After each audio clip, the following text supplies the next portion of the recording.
Era el 15 de septiembre de 1945. La Segunda Guerra Mundial, el conflicto más devastador y complejo de la historia humana, estaba en sus últimos meses. Los frentes de batalla, desgarrados por años de combates, se habían desplazado hasta la propia casa de los agresores. Los soldados alemanes, que alguna vez fueron temidos por su destreza y disciplina, ahora se encontraban luchando una guerra perdida, atrapados en las ruinas de un sueño imperial que colapsaba. En Europa, el Tercer Reich había caído, pero la sombra de su poder seguía proyectándose en los campos de concentración y en las tierras arrasadas por los bombardeos. Las fuerzas aliadas habían logrado avances significativos en los últimos años de la guerra. En el oeste, las tropas estadounidenses, británicas y canadienses habían lanzado un avance exitoso después del desembarco en Normandía en 1944, mientras que en el este, el ejército rojo soviético presionaba por el flanco oriental, invadiendo Alemania desde el este y arrasando con la maquinaria de guerra nazi. En esa mañana del 15 de septiembre, las ruinas de Europa representaban el final de una era, pero en el aire pesado y gris del continente había un rastro de incertidumbre. Aunque Alemania había capitulado formalmente en mayo de 1945, el futuro de millones de prisioneros de guerra seguía siendo incierto. Entre estos prisioneros había un grupo particularmente notable: los soldados alemanes capturados durante los combates en Francia y otras partes de Europa, que fueron transportados como prisioneros de guerra a territorio estadounidense. Estados Unidos, en el periodo posterior a la guerra, había comenzado a reconfigurar no solo la geografía de Europa, sino también su propia posición en el mundo. Había emergido como una potencia mundial, con su economía y poder militar creciendo de manera exponencial, en gran parte gracias a la derrota de las potencias del Eje y el uso de la energía atómica en Hiroshima y Nagasaki, que marcó la culminación de la guerra en el Pacífico. Para los prisioneros alemanes, aquellos que sobrevivieron a los horrores del conflicto, los días en los campos de prisioneros en suelo estadounidense estaban por llegar a su fin, pero no sin una experiencia que desmoronaría sus creencias más profundas. En las instalaciones de reclusión, dispersas por el sur de Estados Unidos, había soldados jóvenes que habían sido testigos del poder de la maquinaria bélica nazi, que estaban ahora viviendo una experiencia casi surrealista. En su mayoría, estos prisioneros eran miembros de las fuerzas de combate de la Wehrmacht, aunque también había algunos de la Waffen-SS que habían luchado en las batallas más duras de la guerra, como la batalla de Stalingrado o la defensa de Berlín. Habían sido entrenados para ser fuertes, invencibles y leales al Reich, pero ahora, privados de su uniforme y bajo la custodia de las fuerzas estadounidenses, debían enfrentarse a una realidad completamente diferente. Lo que los prisioneros alemanes no podían concebir era que su liberación de los campos de prisioneros en los Estados Unidos los enfrentaría a una vida completamente distinta. La comida, los productos y las costumbres estadounidenses no solo eran extraños, sino que desafiaban toda su comprensión de lo que era posible. En ese contexto, dos cosas serían particularmente sorprendentes para ellos: el helado y la Coca-Cola. Aunque ambos productos eran insignificantes para los ojos de un estadounidense promedio, para un prisionero de guerra alemán, el concepto de estos productos representaba una verdadera disonancia cognitiva.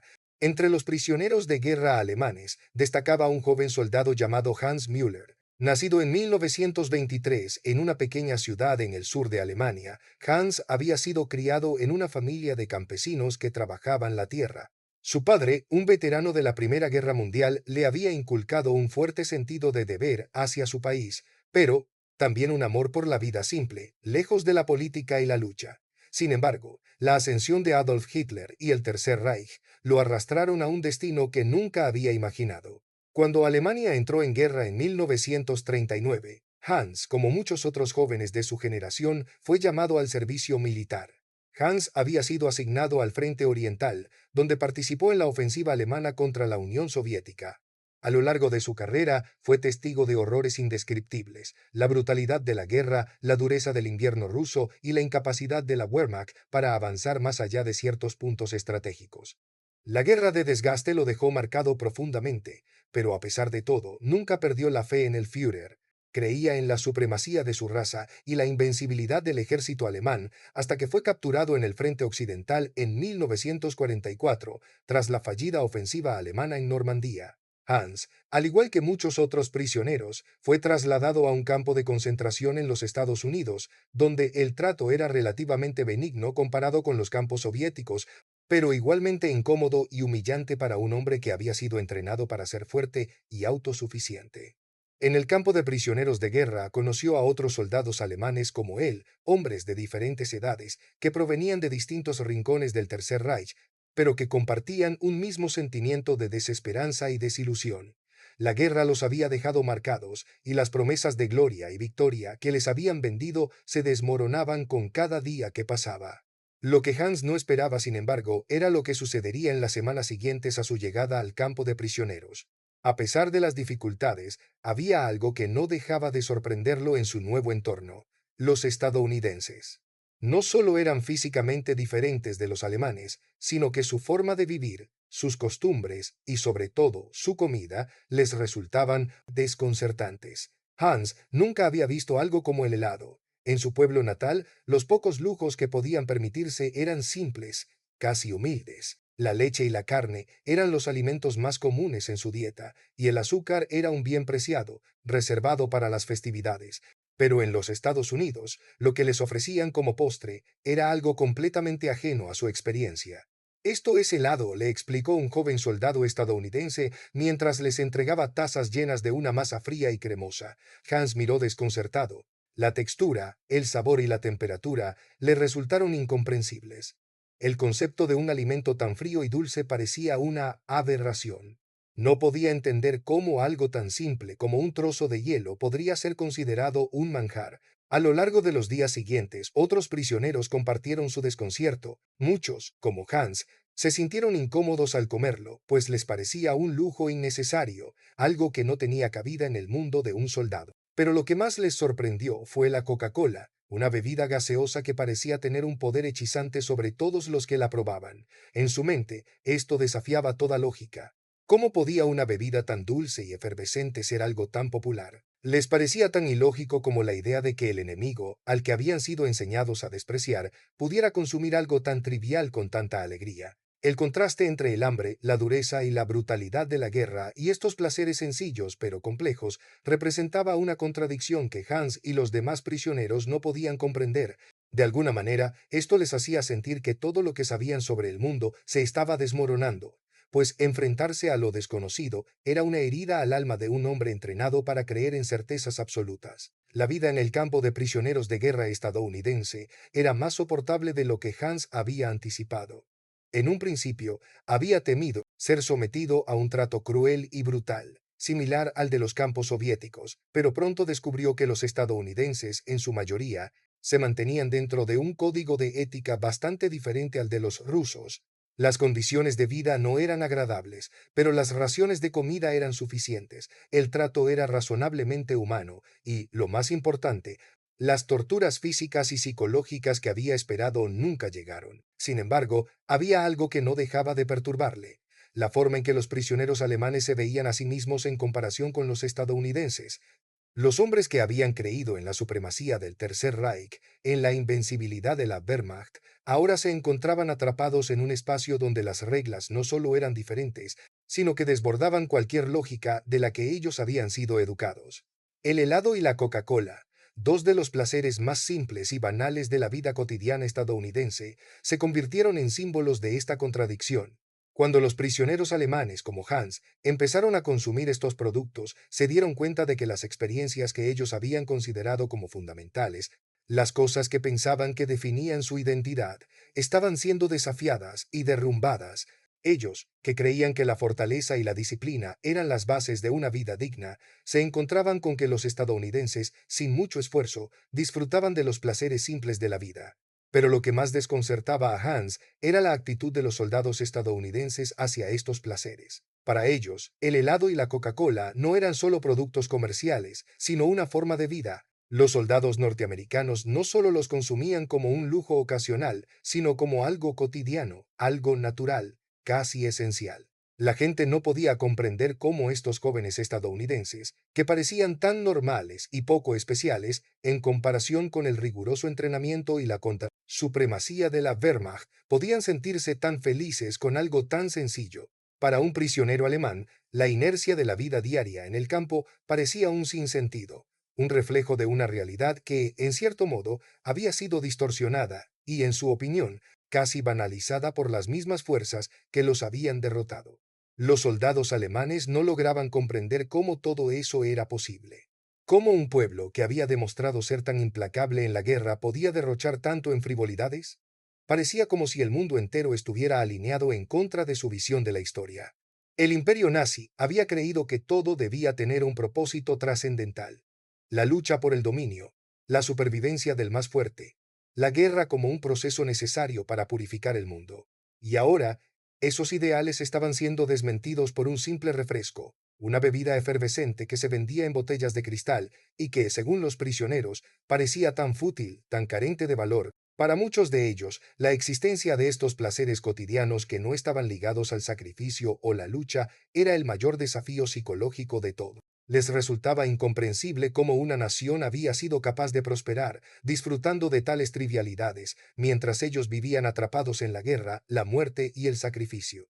Algo tan simple como un sorbo de Coca-Cola les parecía una afrenta a los sacrificios que ellos creían necesarios para sobrevivir. A medida que pasaban los días, comenzaron a surgir discusiones entre los prisioneros. Algunos de ellos, como Hans, veían en estos productos una especie de maldición, una negación directa de la ideología que los había formado. Otros, sin embargo, como el joven soldado Heinrich, comenzaban a verlos con una mezcla de curiosidad y anhelo. Heinrich, a diferencia de Hans, había llegado al campo con una mentalidad más abierta. Había sido un ferviente creyente en la causa nazi, pero los años de guerra, las derrotas y el trato humano de los estadounidenses habían comenzado a erosionar esas creencias.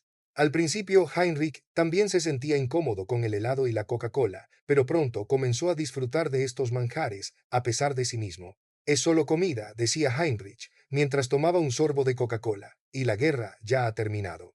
No importa cuánto tratemos de entender, ellos tienen su propio camino y nosotros tenemos el nuestro.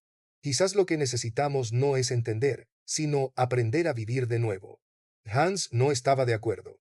Para él, estos placeres no eran solo banalidades, sino símbolos de una derrota mucho mayor, la derrota de su visión del mundo, de la cultura que había creído superior.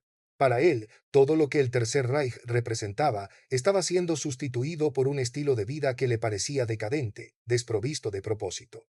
Cada vez que veía a Heinrich disfrutando de la Coca-Cola o el helado, sentía una punzada en su interior, una punzada que no podía ignorar, pero la contradicción era aún más profunda. El simple hecho de que el enemigo, los estadounidenses, fueran tan diferentes en sus valores, pero tan similares en sus deseos de disfrutar de los placeres de la vida, generaba una tensión interna que los prisioneros alemanes no podían resolver.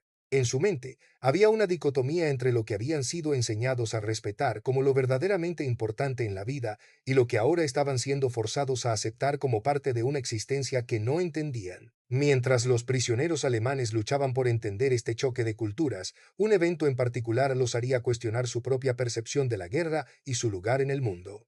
Un día, un grupo de prisioneros fue seleccionado para ser trasladado a una nueva instalación, un campo de prisioneros en una base estadounidense en una región más al norte del país. El viaje era largo y los prisioneros fueron trasladados en camiones, rodeados por soldados estadounidenses armados. El ambiente era extraño y muchos de los prisioneros no sabían qué esperar. En el camino, una parada en una pequeña ciudad estadounidense provocó una serie de eventos inesperados. La comunidad local había oído hablar de la llegada de los prisioneros de guerra alemanes y había organizado una especie de bienvenida con un picnic comunitario, una muestra de hospitalidad estadounidense. La comunidad les ofreció, entre otras cosas, helado y Coca-Cola. Los prisioneros, completamente desconcertados, se vieron obligados a aceptar la invitación, aunque muchos lo hicieron con renuencia. Fue en ese picnic cuando por primera vez un prisionero alemán se dio cuenta de la contradicción entre su visión del mundo y la realidad que tenía frente a él. Durante la reunión, uno de los prisioneros, Heinrich, entabló una conversación con una mujer estadounidense llamada Mary, quien, a pesar de ser consciente de la enemistad entre los dos países, trató a los prisioneros con una amabilidad genuina. Mientras conversaban, Heinrich le explicó que él había sido un soldado en el frente oriental y que había perdido a muchos amigos en la guerra. Mary, por su parte, le contó acerca de su vida en la pequeña ciudad y de cómo su marido había muerto en el Pacífico. La conversación, que en otro contexto habría sido imposible, les permitió ver más allá de la ideología y las etiquetas. De repente, Heinrich se dio cuenta de algo que lo sorprendió. Lo que los prisioneros alemanes no comprendían no era solo el helado o la Coca-Cola, sino que, en última instancia, la guerra no se trataba de los enemigos que creían tener, sino de la humanidad compartida entre todos. Aquella conversación no resolvía todas las preguntas, pero dejaba claro que, en medio de las ruinas, existía un espacio para la reconstrucción, no solo de Europa, sino también de las relaciones humanas. El viaje en los camiones. Hacia la nueva instalación no fue solo un traslado físico para los prisioneros alemanes, fue el comienzo de un proceso de transformación mental y emocional. Después del picnic, donde Heinrich había experimentado un acercamiento genuino a los estadounidenses, muchos de los prisioneros se sintieron confundidos y desorientados. La amabilidad de Mary, una mujer que había perdido a su propio esposo en la Guerra del Pacífico, había dejado una huella profunda en Heinrich y en los demás prisioneros. En los días que siguieron, las discusiones sobre lo sucedido se volvieron más intensas y las preguntas sin respuesta comenzaron a acumularse en la mente de todos. En los primeros días del viaje, Hans seguía aferrándose a su visión del mundo. No podía aceptar lo que había experimentado en ese picnic. Para él, los estadounidenses eran el enemigo, la razón de su sufrimiento, y ahora le presentaban una imagen completamente diferente. Sentir que había sido tratado con amabilidad por alguien a quien consideraba su enemigo le causaba una sensación incómoda, como si todo lo que había aprendido sobre la guerra y el honor estuviera siendo desmantelado frente a sus ojos.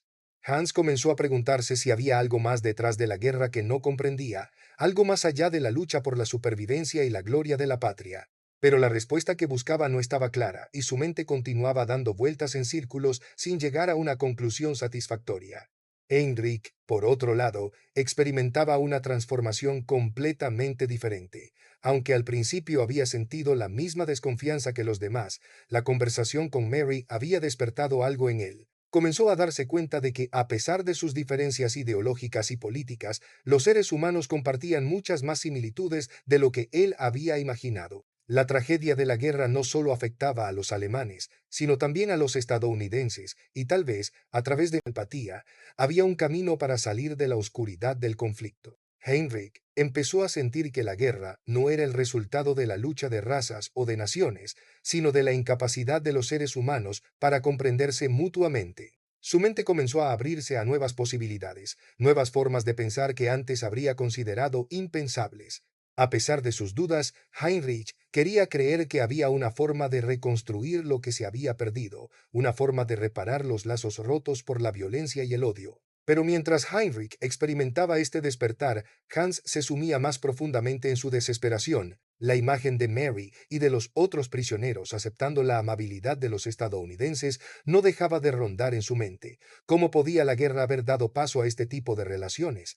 ¿Cómo podía una nación como Alemania, que había creído en la supremacía y la pureza racial, ser derrotada por un pueblo que parecía tan sencillo, tan normal? Para Hans, el mundo había perdido toda lógica, y eso le aterraba. Por las noches, cuando las luces del campo de prisioneros se apagaban y la oscuridad envolvía el campamento, muchos de los prisioneros alemanes se sumían en la reflexión y el silencio. El peso de lo que habían vivido durante la guerra, de la brutalidad que habían presenciado y de la muerte que los había rodeado, parecía mucho más pesado ahora. Había algo más en juego que la mera supervivencia, la identidad, el sentido de la vida, el propósito de la lucha. Todo parecía desmoronarse.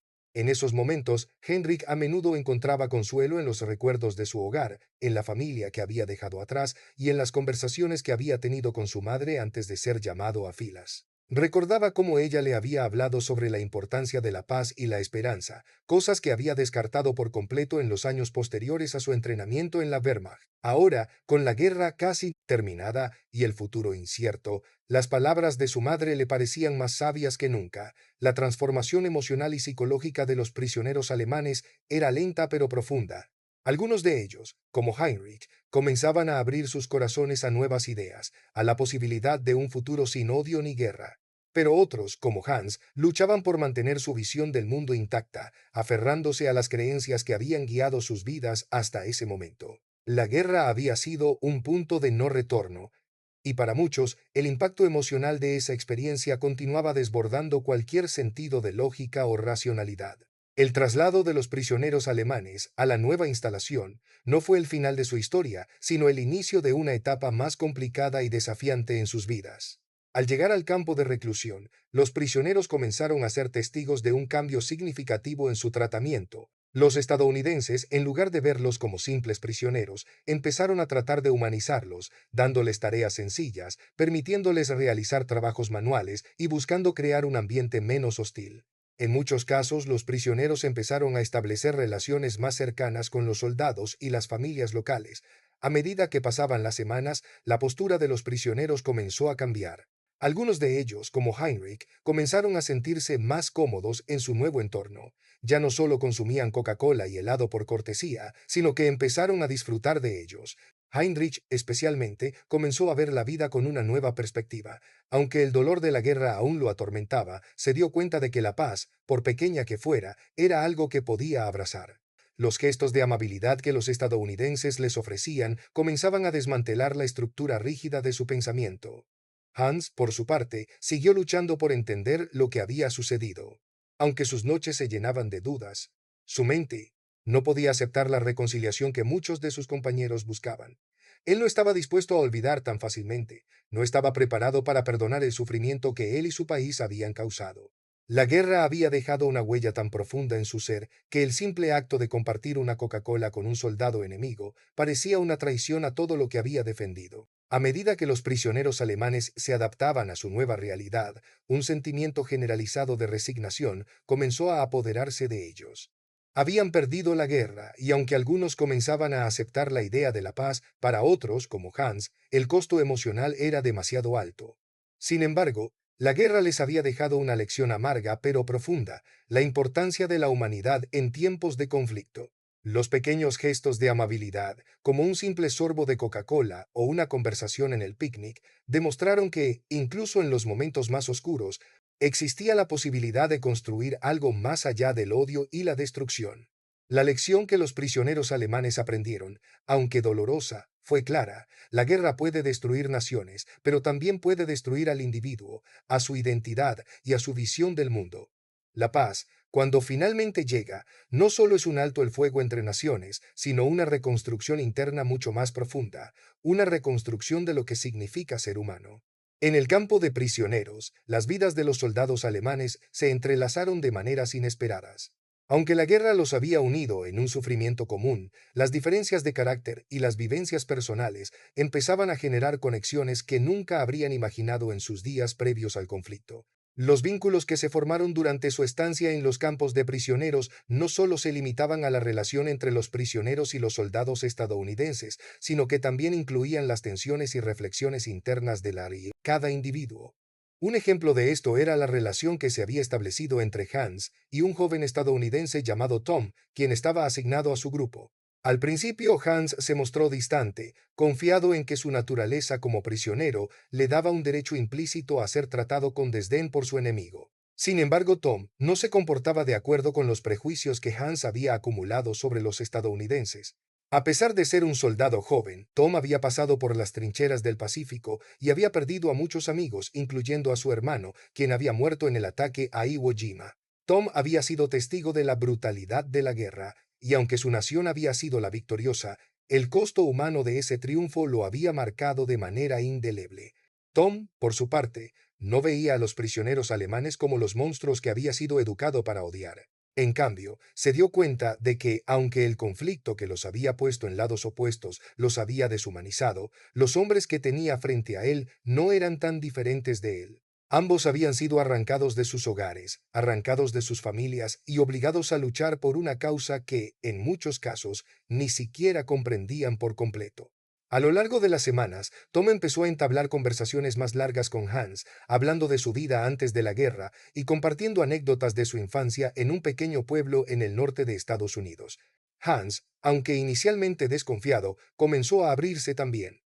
Habló de su vida en Alemania, de su familia campesina, de los días previos a la guerra, cuando soñaba con convertirse en ingeniero, y cómo esos sueños se habían desvanecido con la llamada al servicio militar. En algún punto, ambos hombres se dieron cuenta de que, a pesar de la gran brecha ideológica y política entre ellos, compartían mucho más en común de lo que jamás hubieran imaginado. Estas conversaciones, que inicialmente comenzaron como una mera formalidad, comenzaron a convertirse en un salvavidas emocional para ambos. Además de Hans y Tom, otro vínculo clave se formó entre Heinrich y un soldado estadounidense llamado Michael, quien había sido asignado a supervisar el trabajo en los campos. Michael, a diferencia de Tom, tenía un carácter algo más duro, pero también poseía un profundo sentido de justicia. Había tenido algunos enfrentamientos con otros prisioneros, ya que sentía que la derrota de los alemanes no debía ser vista como una oportunidad para vengarse, sino como una oportunidad para reconstruir lo que se había destruido. Con Heinrich, Michael compartió sus dudas sobre la guerra, sobre cómo los vencedores se habían vuelto igual de víctimas del conflicto. Heinrich, por su parte, vio en Michael a alguien que, al igual que él, había sido marcado por la guerra, aunque de una manera distinta. Michael le habló de sus experiencias en Europa, del caos del desembarco de Normandía y de la ocupación alemana en Francia, donde había perdido varios amigos en el campo de batalla. A través de sus conversaciones, Heinrich comenzó a comprender que no todo lo relacionado con la guerra era blanco o negro, y que las decisiones de cada nación durante el conflicto habían sido tomadas bajo una presión de circunstancias que desbordaban las ideologías de los gobiernos. Estas subtramas no solo servían para humanizar a los prisioneros alemanes, sino que también proporcionaban una comprensión más profunda del impacto que la guerra había tenido en ambos bandos. Las conversaciones entre prisioneros y soldados estadounidenses mostraban cómo las ideologías que inicialmente los habían dividido se desmoronaban cuando se enfocaban en las historias personales y las tragedias compartidas. Aunque la interacción entre prisioneros y soldados estadounidenses se centraba principalmente en los aspectos humanos de la guerra, no se podía olvidar que el conflicto también había sido una lucha implacable por los recursos. Los prisioneros alemanes, muchos de los cuales habían experimentado la escasez en las últimas etapas de la guerra, se encontraron en un entorno donde la abundancia era algo desconcertante. Las raciones que recibían eran más que suficientes, y aunque no eran lujosas, eran de una calidad considerablemente mejor que lo que habían experimentado en los últimos años de la guerra. El helado y la Coca-Cola, por ejemplo, no solo eran símbolos de la indulgencia estadounidense, sino también de la capacidad de los aliados para mantener un flujo constante de recursos, algo que había sido casi imposible para los alemanes en los últimos años del conflicto. El esfuerzo bélico estadounidense había logrado mantener una producción industrial impresionante, incluso después de los duros años de guerra. La maquinaria de guerra estadounidense, que había sido puesta a prueba en los frentes de batalla, seguía funcionando a plena capacidad, suministrando no solo armas y municiones, sino también bienes de consumo. Esta capacidad para mantener un alto nivel de producción era algo que los alemanes habían perdido durante la guerra, especialmente después de los bombardeos masivos aliados que destruyeron gran parte de la infraestructura industrial en Alemania.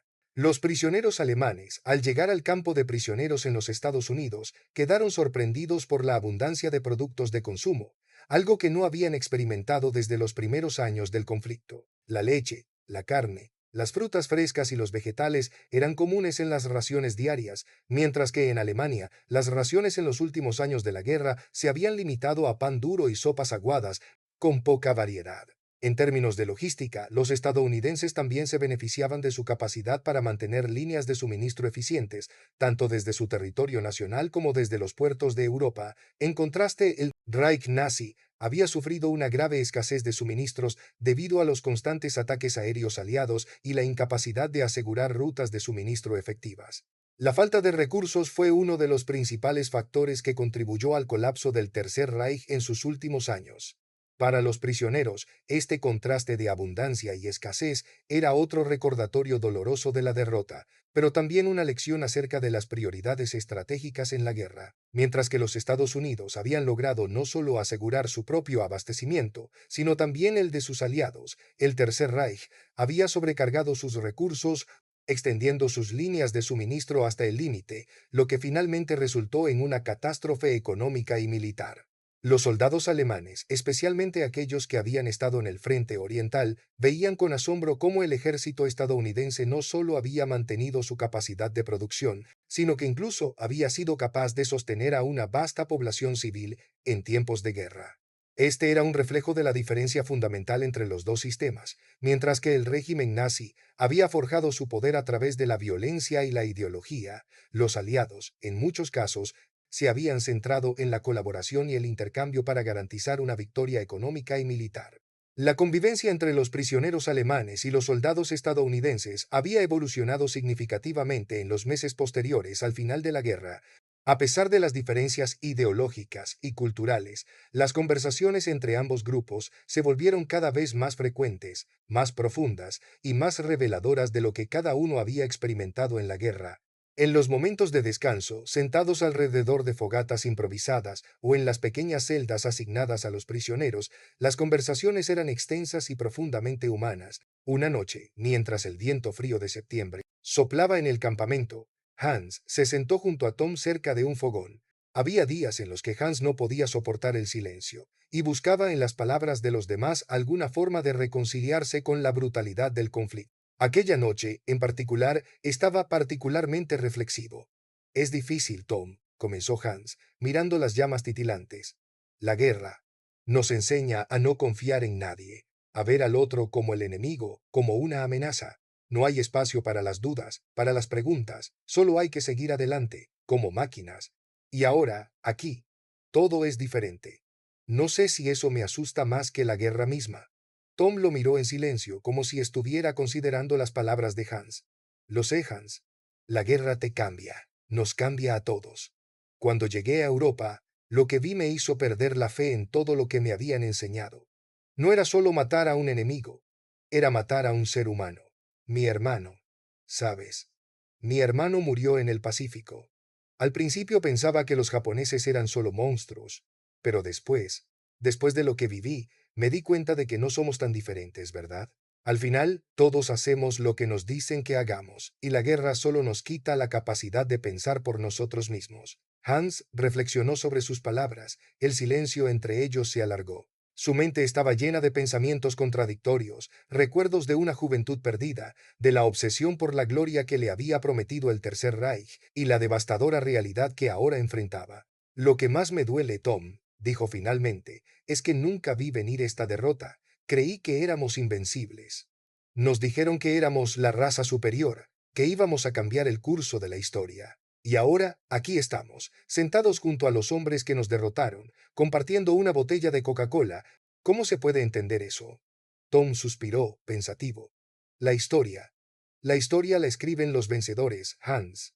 Nos dijeron que estábamos luchando por algo más grande que nosotros, pero al final solo estábamos luchando por el orgullo de un hombre. Nos vendieron la guerra como una causa justa, pero la verdad es que no había justicia en lo que hacíamos. No importa qué bandera llevemos, la guerra siempre termina dejando a los mismos hombres rotos, igual que a los que estamos luchando.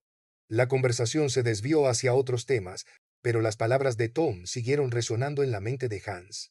La idea de que la guerra no era una lucha entre buenos y malos, sino entre hombres que luchaban bajo banderas que no comprendían completamente, comenzó a abrir nuevas perspectivas en su mente. La realidad que había rechazado durante años, la de una humanidad compartida más allá de las fronteras ideológicas, estaba comenzando a filtrarse en su conciencia.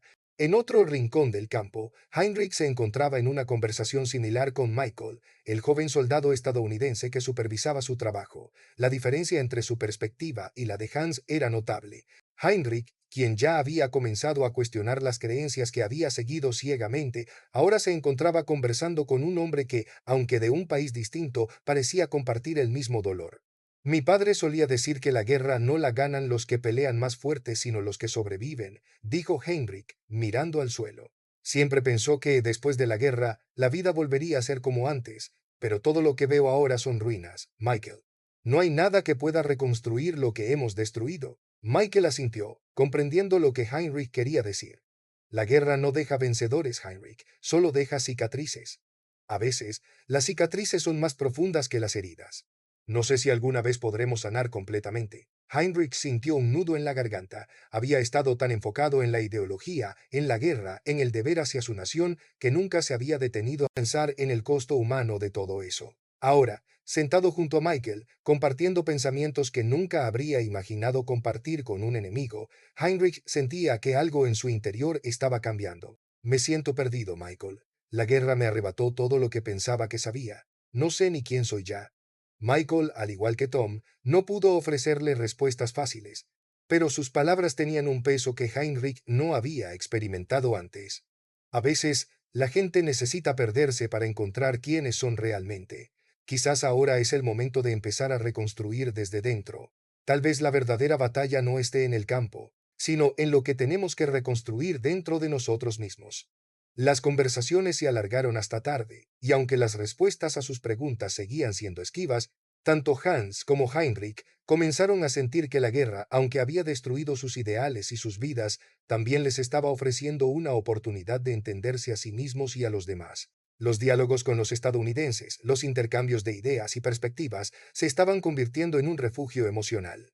En los días siguientes, el campamento de prisioneros se convirtió en un microcosmos de las diferentes perspectivas sobre la guerra, mientras los prisioneros alemanes empezaban a hacer un esfuerzo por comprender el mundo en el que se encontraban. Los soldados estadounidenses también comenzaron a reflexionar sobre lo que había significado su victoria. Los oficiales al mando, como el teniente James Hargrove, se mostraban satisfechos con el progreso de la reeducación de los prisioneros, pero en el fondo sentían que la guerra había dejado heridas profundas en todos. Para ellos, la victoria no solo había sido una cuestión de derrotar al enemigo, sino de asumir la responsabilidad de lo que eso significaba. James había perdido a muchos de sus hombres en Europa, y aunque la guerra había terminado, la culpa seguía persiguiéndolo. Ver a los prisioneros alemanes compartir historias de la vida antes de la guerra, hablar sobre sus familias y sus sueños perdidos, les recordaba que, aunque la guerra había terminado, el impacto psicológico de ese conflicto era algo que nadie podría borrar tan fácilmente. Desde la perspectiva de los prisioneros, la guerra ya no se sentía como un conflicto entre naciones, sino como un choque entre los deseos humanos más básicos: sobrevivir, encontrar sentido en medio del caos y reconectar con lo que había sido despojado por el conflicto. Los prisioneros alemanes, como Hans y Heinrich, ya no veían a los soldados estadounidenses como los agresores que los habían derrotado, sino como seres humanos que, al igual que ellos, se habían visto atrapados en una máquina de guerra que los había despojado de su humanidad. Las perspectivas de los soldados estadounidenses también comenzaron a cambiar a medida que interactuaban más con los prisioneros. Aunque al principio veían a los alemanes como simples enemigos, comenzaron a darse cuenta de que la guerra había sido mucho más compleja. Los prisioneros no eran monstruos, eran hombres que por una serie de circunstancias y decisiones erróneas habían caído en la trampa de una ideología destructiva. Mientras los prisioneros alemanes reconstruían sus vidas y sus identidades en el campo, los soldados estadounidenses también se daban cuenta de que la victoria no solo era una cuestión de derrotar al enemigo, sino de comprender que la verdadera batalla a menudo se libraba en el corazón de cada hombre. La Segunda Guerra Mundial, a pesar de ser conocida por su escala masiva y sus devastadores efectos globales, también fue un campo fértil para el estudio de la evolución de las estrategias bélicas. La guerra cambió la forma en que los países y los líderes militares pensaban sobre el uso de los recursos, la planificación de las batallas y las tácticas utilizadas en el campo de combate. En el caso de los prisioneros alemanes en el campo estadounidense, uno de los elementos más sorprendentes de la experiencia era darse cuenta de la complejidad de las decisiones militares que habían dado forma al curso del conflicto, y cómo esas decisiones, muchas veces tomadas en mesas de guerra distantes de las líneas de combate, impactaron la vida de los hombres que lucharon en ellas. Para los prisioneros alemanes, muchos de los cuales habían sido entrenados y educados en la doctrina militar nazi, la realidad de la guerra y sus tácticas empezaron a revelarse de manera compleja y dolorosa. En su formación, nunca se les había explicado completamente la razón detrás de las decisiones estratégicas tomadas por los líderes del Reich. El Führer, el alto mando de la Wehrmacht, los ministros del Tercer Reich y los generales que supervisaban las grandes operaciones militares a menudo se mantenían desconectados de la realidad en el terreno.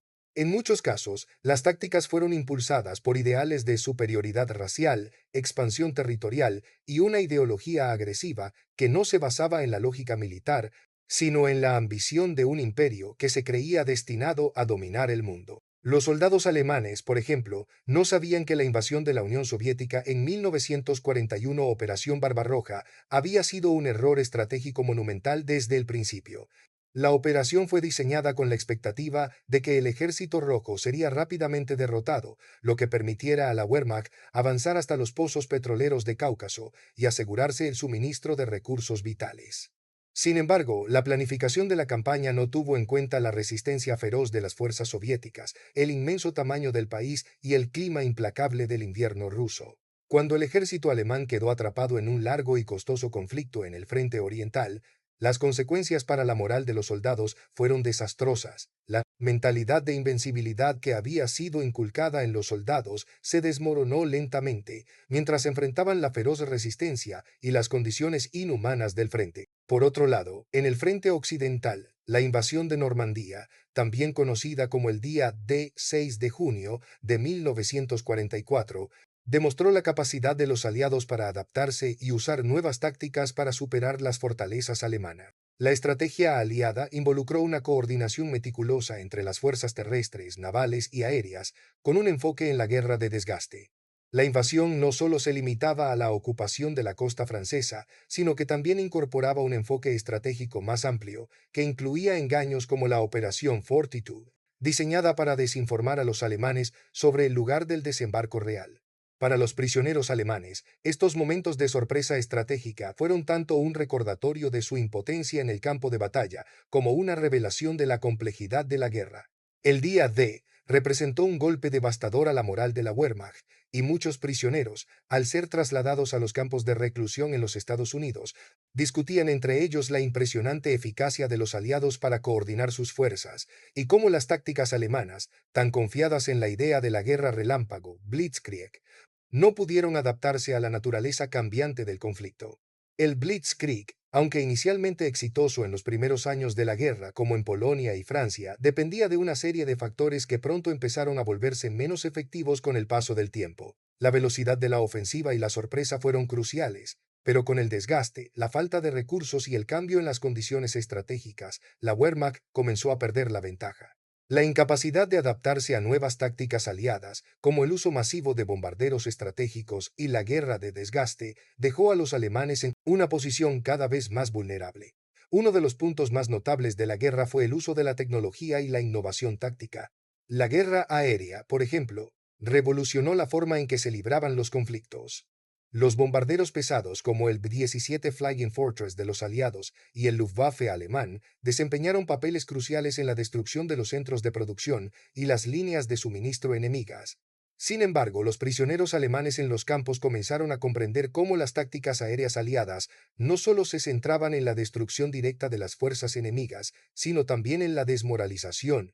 Los bombardeos nocturnos y los ataques aéreos contra ciudades no solo afectaban la infraestructura, sino que minaban la moral de la población civil, y las fuerzas armadas alemanas, que se vieron incapaces de defender eficazmente su cielo. En los debates entre los prisioneros alemanes sobre la guerra, muchos discutían el papel del Führer y su creciente injerencia en las decisiones estratégicas. La figura de Hitler como comandante supremo de las Fuerzas Armadas era vista por muchos como una bendición al principio de la guerra, pero a medida que avanzaban los años y las derrotas se acumulaban, la figura de Hitler se convirtió en un obstáculo para la flexibilidad y la adaptación en el campo de batalla. El error de no aceptar la retirada de las fuerzas alemanas en Stalingrado, o la insistencia en mantener fuerzas en lugares como Normandía, fueron ejemplos de cómo la rigidez de la estrategia nazi afectó negativamente a las fuerzas en el terreno. Por otro lado, las tácticas aliadas, que incluían la creación de frentes secundarios y el ataque a múltiples frentes, como en el caso de la invasión italiana, obligaron a los alemanes a dispersar sus recursos y fuerzas.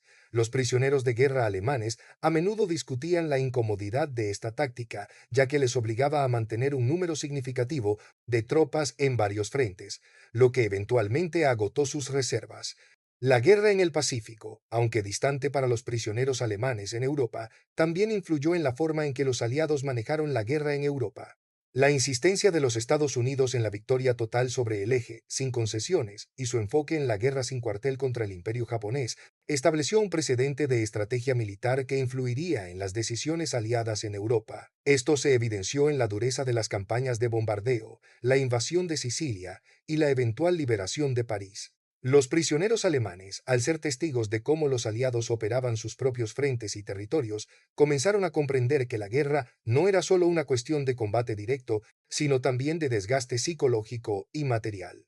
La capacidad de los aliados para mantener su moral, suministrar recursos de manera continua y crear una alianza eficaz fue un factor que los alemanes subestimaron hasta el final. La Segunda Guerra Mundial dejó cicatrices profundas en todos los involucrados, y su impacto fue mucho más allá de las fronteras nacionales o de los meros territorios conquistados y perdidos. Los prisioneros alemanes que se encontraron en los campos de reclusión en Estados Unidos vivieron la transición de la guerra a la paz de una forma única.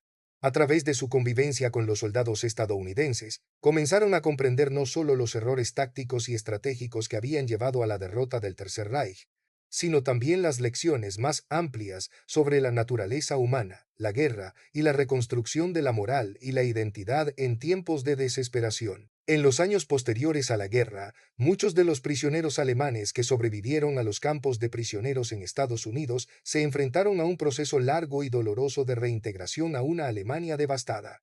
El país que habían conocido antes de la mili guerra ya no existía. Las ruinas de Berlín y otras ciudades alemanas eran testigos de la destrucción causada por años de bombardeos y combates. En este nuevo escenario, muchos de estos hombres tuvieron que enfrentar la dura realidad de haber sido parte de una máquina de guerra que no solo destruyó a sus enemigos, sino también su propia nación y su futuro. Algunos de los prisioneros alemanes, como Hans, nunca pudieron superar el trauma emocional y psicológico que les causó la guerra. La derrota no solo significó la caída del Tercer Reich, sino la destrucción de un sistema de valores y creencias que había formado su identidad. Para muchos de ellos, la reconciliación con el pasado fue imposible. Aunque algunos lograron reconstruir sus vidas en Alemania o emigraron a otros países, la sombra de la guerra y la culpa por lo que habían hecho en nombre de su país nunca los abandonó. Sin embargo, otros, como Heinrich, fueron capaces de encontrar un camino hacia la paz interior. La experiencia en los campos de prisioneros, las conversaciones con los soldados estadounidenses y la reflexión sobre las tragedias que había presenciado le permitieron replantearse la vida que había llevado. La guerra le había arrancado su juventud, pero también le había dado una oportunidad de renacer, de redefinir su propósito. Para Heinrich, la reconstrucción no solo fue física, sino emocional. Aprendió a ver el mundo desde una perspectiva más amplia, a comprender la importancia de la empatía y la comprensión mutua. El choque de culturas que los prisioneros alemanes experimentaron en los Estados Unidos no solo fue un conflicto de naciones, sino un conflicto dentro de cada individuo. En las interacciones con los soldados estadounidenses, muchos de los prisioneros fueron forzados a confrontar las contradicciones de su propio sistema de creencias. Mientras que algunos no podían aceptar las nuevas realidades que la derrota les imponía, otros comenzaron a ver en la victoria aliada no solo la derrota de un régimen, sino una oportunidad para empezar de nuevo, para replantear lo que realmente importaba en la vida. La historia de estos prisioneros también refleja una de las lecciones más perdurables de la Segunda Guerra Mundial. La guerra, en su naturaleza destructiva y absurda, tiene la capacidad de deshumanizar a todos los involucrados, incluso a los que se creen superiores, invencibles. La idea de la supremacía racial, que fue uno de los pilares del Tercer Reich, colapsó frente a la evidencia de la humanidad compartida de los prisioneros y los soldados enemigos. La guerra no solo destruyó ciudades y vidas, sino que desmanteló las ideologías que creían en la superioridad de unos sobre otros. En el final, no fueron los ideales los que prevalecieron, sino la voluntad de los seres humanos de reconstruir lo que la guerra había roto. Desde una perspectiva histórica más amplia, el impacto de la derrota alemana en la Segunda Guerra Mundial fue un catalizador para la creación de un nuevo orden mundial. El surgimiento de los Estados Unidos y la Unión Soviética como superpotencias marcó el inicio de la Guerra Fría, pero también abrió el camino hacia una nueva visión de la cooperación internacional y la reconstrucción. El Plan Marshall, que proporcionó asistencia económica a Europa, fue un testimonio de la capacidad de los vencedores para ofrecer un camino hacia la reconstrucción, no solo de las ciudades, sino también de las naciones y las mentes. Sin embargo, las lecciones de la guerra no fueron aprendidas de inmediato. La historia de los prisioneros alemanes y su interacción con los soldados estadounidenses nos recuerda que la guerra tiene un costo mucho mayor que el de los territorios ocupados o las batallas ganadas. El verdadero precio de la guerra está en las vidas destruidas, las identidades quebradas y las almas que deben encontrar una manera de sanar después de la devastación. A lo largo de los años, muchos de los prisioneros que sobrevivieron a la guerra comenzaron a trabajar por una paz duradera, contribuyendo a la reconstrucción de sus países, a la creación de nuevas formas de pensamiento y a la integración de las lecciones aprendidas de los horrores del pasado. Para algunos, el viaje de regreso a la normalidad fue un largo proceso de reflexión, arrepentimiento y crecimiento. Otros nunca lograron superar las cicatrices de la guerra, y su vida posterior estuvo marcada por la sombra de las decisiones que tomaron en los días de la Wehrmacht. Finalmente, el epílogo de esta historia no solo es la reflexión sobre la guerra en sí misma, sino también sobre el poder de la humanidad para reconstruir. La experiencia de los prisioneros alemanes, al igual que la de tantos otros, nos deja una lección fundamental, que la verdadera victoria no reside en la destrucción del enemigo, sino en la capacidad de los seres humanos para perdonar, para comprender y para aprender de los errores del pasado. La reconstrucción de la paz, tanto en los países como en los corazones de los individuos, es el único camino hacia un futuro más esperanzador, un futuro donde la guerra no sea la solución, sino la lección que nunca debemos olvidar.